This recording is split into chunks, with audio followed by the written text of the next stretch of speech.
नमस्कार, आप देख रहे हैं मंत्रवाणी, आपके अपने पसंदीदा वीडियो मंच यूट्यूब पर।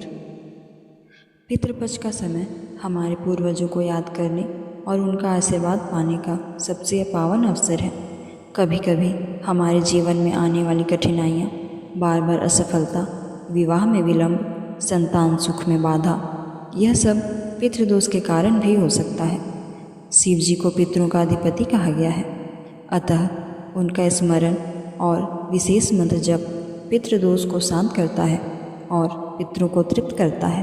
पितृदोष निवारण शिव मंत्र। ओम नमः शिवाय सर्व पितृदोष निवारणाय सर्व कर्म व्यवधान निवारणाय नमः शिवाय। इस मंत्र का अर्थ है ओम नमः शिवाय।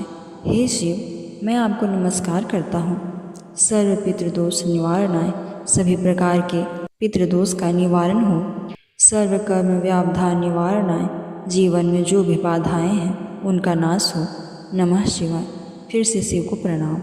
इस जप का विधि है, स्नान करके शुद्ध वस्त्र पहने, पूर्व या उत्तर दिशा की ओर मुंह करके बैठे, सामने शिवलिंग या भगवान शिव का चित्र रखें, जल, सफ़ेद फूल, अक्षत और तेल अर्पित करें, दीपक जलाएं, एकाग्र होकर इस मंत्र का 108 बार जप करें। अंत में पितरों के नाम का स्मरण करें और उनके लिए आशीर्वाद मांगें।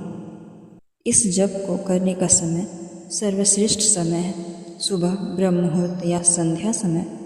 दिन पितृपक्ष के किसी भी दिन, विशेषकर अमावस्या पर। स्थान घर के पूजा स्थान में या पीपल वृक्ष के नीचे। इस मंत्र का विशेष लाभ है, पितरों की आत्मा को शांति मिलती है, परिवार में कलह समाप्त होती है, संतान सुख और वैवाहिक जीवन में बाधाएं दूर होती हैं, धन और करियर में स्थिरता आती है। अब आप मेरे साथ इस मंत्र का 108 बार जाप कर सकते हैं। ओम नमः शिवाय सर्वपितृदोष निवारणाय सर्वकर्म व्यवधान निवारणाय नमः शिवाय। ओम नमः शिवाय सर्वपितृदोष निवारणाय सर्वकर्म व्यवधान निवारणाय नमः शिवाय। ओम नमः शिवाय सर्वपितृदोष निवारणाय सर्वकर्म व्यवधान निवारणाय नमः शिवाय। ओम नमः शिवाय सर्वपितृदोष निवारणाय सर्वकर्म व्यवधान निवारणाय नमः शिवाय। ओम नमः शिवाय सर्वपितृदोष निवारणाय सर्वकर्म व्यवधान निवारणाय नमः शिवाय।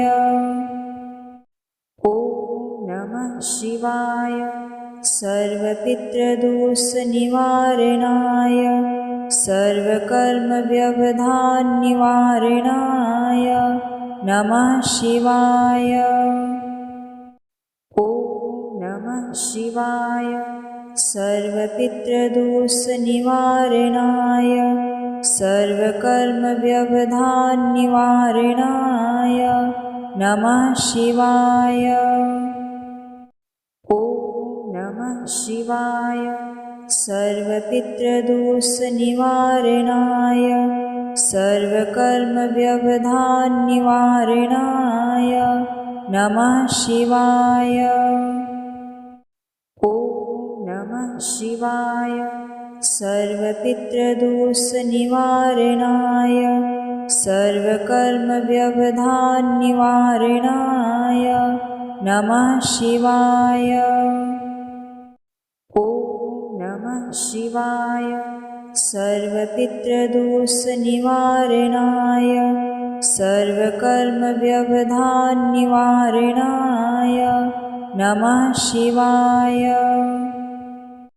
ओम नमः शिवाय सर्वपितृदोषनिवारणाय सर्वकर्मव्यवधाननिवारणाय नमः शिवाय।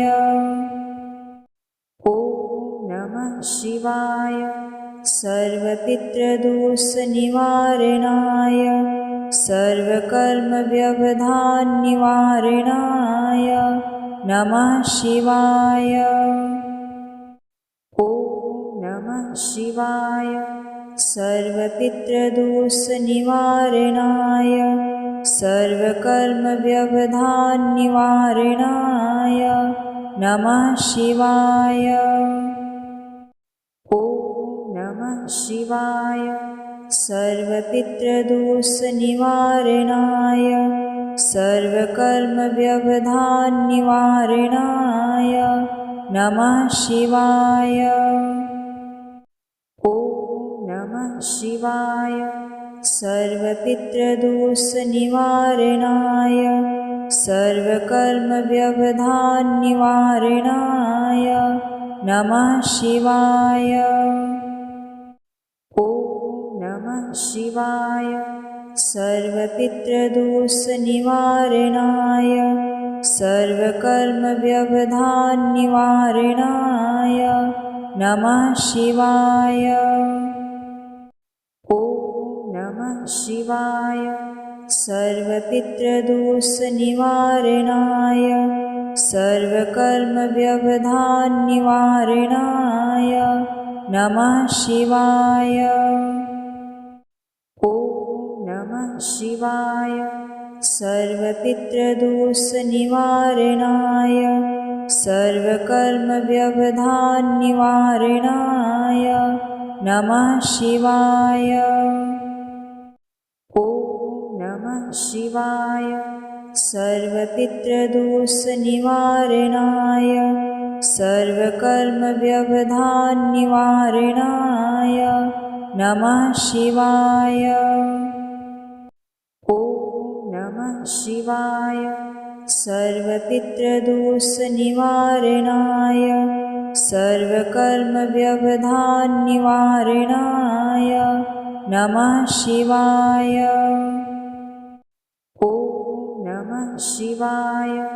सर्वपितृदोषनिवारणाय सर्वकर्मव्यवधाननिवारणाय नमः शिवाय। ॐ नमः शिवाय। सर्वपितृदोषनिवारणाय सर्वकर्मव्यवधाननिवारणाय नमः शिवाय। ॐ नमः शिवाय। सर्वपितृदोषनिवारणाय सर्वकर्मव्यवधाननिवारणाय नमः शिवाय। ॐ नमः शिवाय। सर्वपितृदोषनिवारणाय सर्वकर्मव्यवधाननिवारणाय नमः शिवाय। ॐ नमः शिवाय। सर्वपितृदोषनिवारणाय सर्वकर्मव्यवधाननिवारणाय नमः शिवाय। ॐ नमः शिवाय। सर्वपितृदोषनिवारणाय सर्वकर्मव्यवधाननिवारणाय नमः शिवाय। ॐ नमः शिवाय। सर्वपितृदोषनिवारणाय सर्वकर्मव्यवधाननिवारणाय नमः शिवाय। ॐ नमः शिवाय। सर्वपितृदोषनिवारणाय सर्वकर्मव्यवधाननिवारणाय नमः शिवाय। ॐ नमः शिवाय। सर्वपितृदोषनिवारणाय सर्वकर्मव्यवधाननिवारणाय नमः शिवाय। ॐ शिवाय सर्वपितृदोषनिवारणाय सर्वकर्मव्यवधाननिवारणाय नमः शिवाय। ॐ नमः शिवाय सर्वपितृदोषनिवारणाय सर्वकर्मव्यवधाननिवारणाय नमः शिवाय।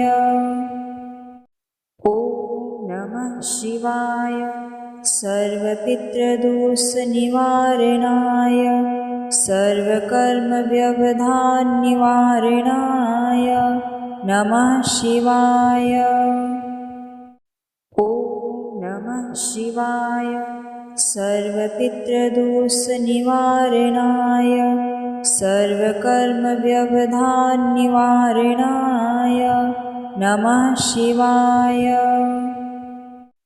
ॐ नमः शिवाय सर्वपितृदोषनिवारणाय सर्वकर्मव्यवधाननिवारणाय नमः शिवाय।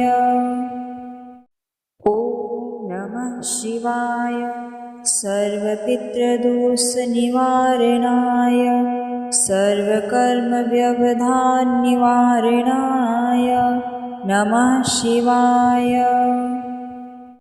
ॐ नमः शिवाय सर्वपितृदोषनिवारणाय सर्वकर्मव्यवधाननिवारणाय नमः शिवाय। ॐ नमः शिवाय सर्वपितृदोषनिवारणाय सर्वकर्मव्यवधाननिवारणाय नमः शिवाय। ॐ नमः शिवाय सर्वपितृदोषनिवारणाय सर्वकर्मव्यवधाननिवारणाय नमः शिवाय। ॐ नमः शिवाय सर्वपितृदोषनिवारणाय सर्वकर्मव्यवधाननिवारणाय नमः शिवाय। ॐ नमः शिवाय सर्वपितृदोषनिवारणाय सर्वकर्मव्यवधाननिवारणाय नमः शिवाय। ॐ नमः शिवाय सर्वपितृदोषनिवारणाय सर्वकर्मव्यवधाननिवारणाय नमः शिवाय। ॐ नमः शिवाय सर्वपितृदोषनिवारणाय सर्वकर्मव्यवधाननिवारणाय नमः शिवाय। ॐ नमः शिवाय सर्वपितृदोषनिवारणाय सर्वकर्मव्यवधाननिवारणाय नमः शिवाय। ॐ नमः शिवाय सर्वपितृदोषनिवारणाय सर्वकर्मव्यवधाननिवारणाय नमः शिवाय। ॐ नमः शिवाय सर्वपितृदोषनिवारणाय सर्वकर्मव्यवधाननिवारणाय नमः शिवाय। ॐ नमः शिवाय सर्वपितृदोषनिवारणाय सर्वकर्मव्यवधाननिवारणाय नमः शिवाय। ॐ नमः शिवाय सर्वपितृदोषनिवारणाय सर्वकर्मव्यवधाननिवारणाय नमः शिवाय। ॐ नमः शिवाय सर्वपितृदोषनिवारणाय सर्वकर्मव्यवधाननिवारणाय नमः शिवाय। ॐ नमः शिवाय।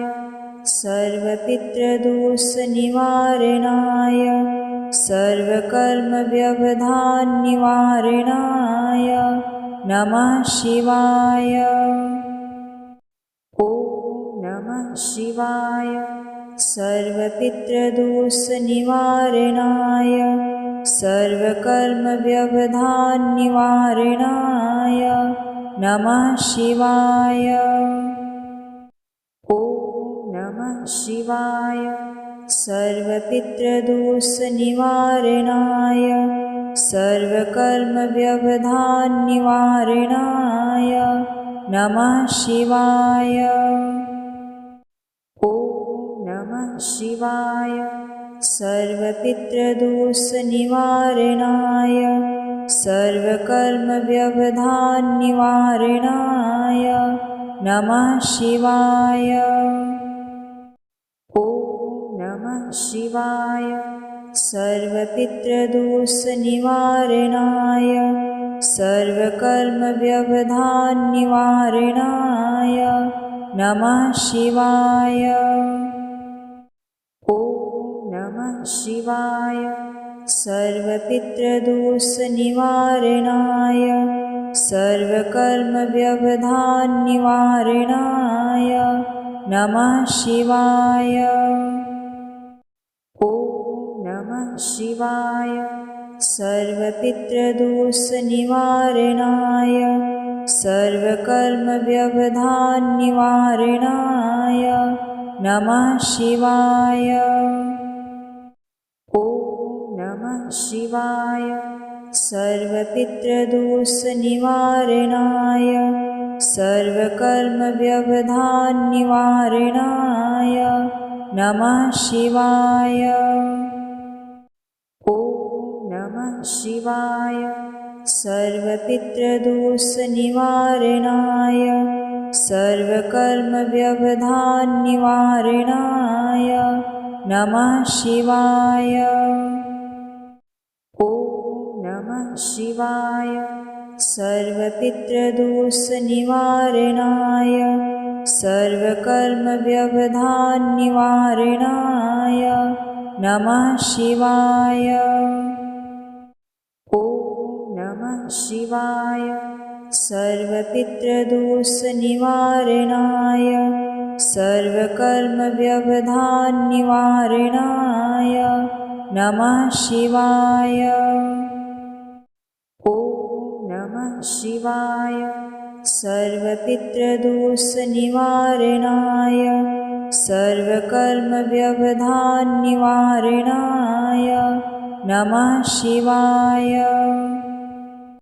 ॐ नमः शिवाय। सर्वपितृदोषनिवारणाय सर्वकर्मव्यवधाननिवारणाय नमः शिवाय। ॐ नमः शिवाय। सर्वपितृदोषनिवारणाय सर्वकर्मव्यवधाननिवारणाय नमः शिवाय। ॐ नमः शिवाय। सर्वपितृदोषनिवारणाय सर्वकर्मव्यवधाननिवारणाय नमः शिवाय।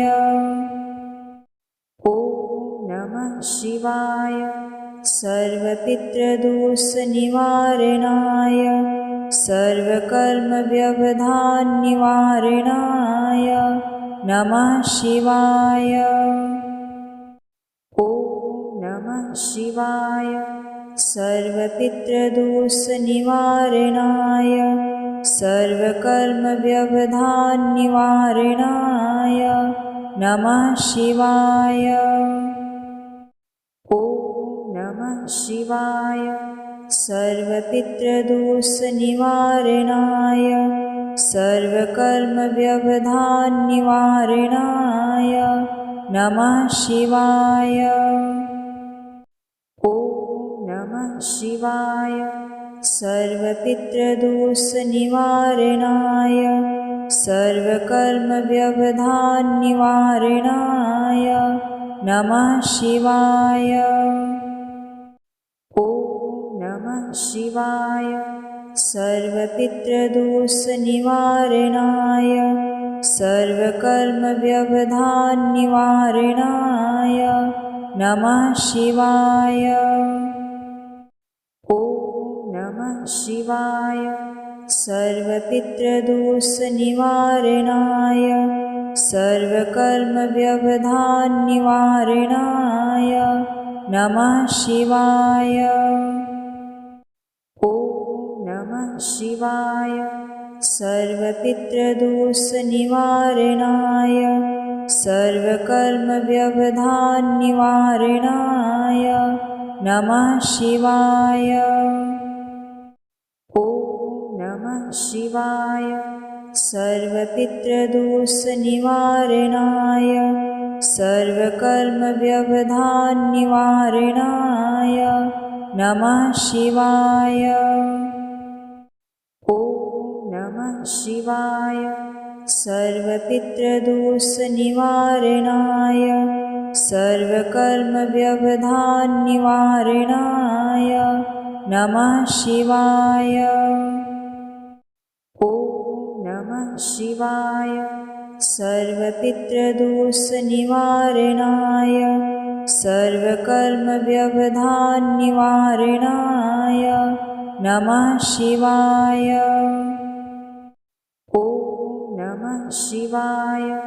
सर्वपितृदोषनिवारणाय सर्वकर्मव्यवधाननिवारणाय नमः शिवाय। ॐ नमः शिवाय। सर्वपितृदोषनिवारणाय सर्वकर्मव्यवधाननिवारणाय नमः शिवाय। ॐ नमः शिवाय। सर्वपितृदोषनिवारणाय सर्वकर्मव्यवधाननिवारणाय नमः शिवाय। ॐ नमः शिवाय। सर्वपितृदोषनिवारणाय सर्वकर्मव्यवधाननिवारणाय नमः शिवाय। ॐ नमः शिवाय। सर्वपितृदोषनिवारणाय सर्वकर्मव्यवधाननिवारणाय नमः शिवाय। ॐ नमः शिवाय। सर्वपितृदोषनिवारणाय सर्वकर्मव्यवधाननिवारणाय नमः शिवाय। ॐ नमः शिवाय। सर्वपितृदोषनिवारणाय सर्वकर्मव्यवधाननिवारणाय नमः शिवाय। ॐ नमः शिवाय। सर्वपितृदोषनिवारणाय सर्वकर्मव्यवधाननिवारणाय नमः शिवाय। ॐ नमः शिवाय। सर्वपितृदोषनिवारणाय सर्वकर्मव्यवधाननिवारणाय नमः शिवाय। ॐ नमः शिवाय। सर्वपितृदोषनिवारणाय सर्वकर्मव्यवधाननिवारणाय नमः शिवाय। ॐ नमः शिवाय। सर्वपितृदोषनिवारणाय सर्वकर्मव्यवधाननिवारणाय नमः शिवाय। ॐ नमः शिवाय। सर्वपितृदोषनिवारणाय सर्वकर्मव्यवधाननिवारणाय नमः शिवाय। ॐ नमः शिवाय। सर्वपितृदोषनिवारणाय सर्वकर्मव्यवधाननिवारणाय नमः शिवाय। ॐ नमः शिवाय।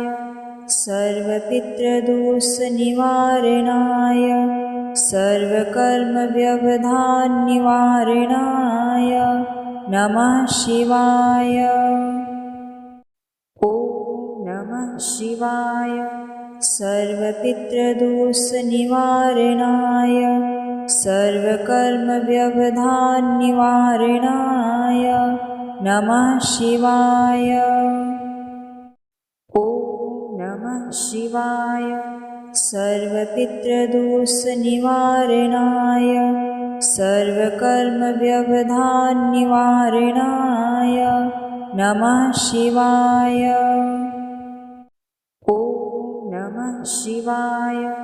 सर्वपितृदोषनिवारणाय सर्वकर्मव्यवधाननिवारणाय नमः शिवाय। ॐ नमः शिवाय। सर्वपितृदोषनिवारणाय सर्वकर्मव्यवधाननिवारणाय नमः शिवाय। ॐ नमः शिवाय। सर्वपितृदोषनिवारणाय सर्वकर्मव्यवधाननिवारणाय नमः शिवाय। ॐ नमः शिवाय। सर्वपितृदोषनिवारणाय सर्वकर्मव्यवधाननिवारणाय नमः शिवाय। ॐ नमः शिवाय। सर्वपितृदोषनिवारणाय सर्वकर्मव्यवधाननिवारणाय नमः शिवाय। ॐ नमः शिवाय। सर्वपितृदोषनिवारणाय सर्वकर्मव्यवधाननिवारणाय नमः शिवाय। ॐ नमः शिवाय। सर्वपितृदोषनिवारणाय सर्वकर्मव्यवधाननिवारणाय नमः शिवाय। ॐ नमः शिवाय। सर्वपितृदोषनिवारणाय सर्वकर्मव्यवधाननिवारणाय नमः शिवाय। ॐ नमः शिवाय। सर्वपितृदोषनिवारणाय सर्वकर्मव्यवधाननिवारणाय नमः शिवाय। ॐ नमः शिवाय। सर्वपितृदोषनिवारणाय सर्वकर्मव्यवधाननिवारणाय नमः शिवाय। ॐ नमः शिवाय। सर्वपितृदोषनिवारणाय सर्वकर्मव्यवधाननिवारणाय नमः शिवाय। ॐ नमः शिवाय। सर्वपितृदोषनिवारणाय सर्वकर्मव्यवधाननिवारणाय नमः शिवाय। ॐ नमः शिवाय। सर्वपितृदोषनिवारणाय सर्वकर्मव्यवधाननिवारणाय नमः शिवाय। ॐ नमः शिवाय। सर्वपितृदोषनिवारणाय सर्वकर्मव्यवधाननिवारणाय नमः शिवाय। ॐ नमः शिवाय। सर्वपितृदोषनिवारणाय सर्वकर्मव्यवधाननिवारणाय नमः शिवाय। ॐ शिवाय। सर्वपितृदोषनिवारणाय सर्वकर्मव्यवधाननिवारणाय नमः शिवाय। ॐ नमः शिवाय। सर्वपितृदोषनिवारणाय सर्वकर्मव्यवधाननिवारणाय नमः शिवाय। ॐ नमः शिवाय। सर्वपितृदोषनिवारणाय सर्वकर्मव्यवधाननिवारणाय नमः शिवाय। ॐ नमः शिवाय। सर्वपितृदोषनिवारणाय सर्वकर्मव्यवधाननिवारणाय नमः शिवाय। हे भगवान शिव, हे हमारे पितरों, हमारे जीवन में आ रही सभी बाधाओं को दूर करें, हमें स्वास्थ्य, समृद्धि और सुखी जीवन प्रदान करें। यदि यह वीडियो आपको लाभकारी लगा हो तो इसे दूसरों तक जरूर पहुंचाएं। आप इस मंत्र का जप प्रतिदिन करें और अपने पितरों का आशीर्वाद प्राप्त करें। मंत्रवाणी चैनल से जुड़े रहें। अगली बार फिर मिलते हैं एक नए मंत्र और एक नई साधना के साथ।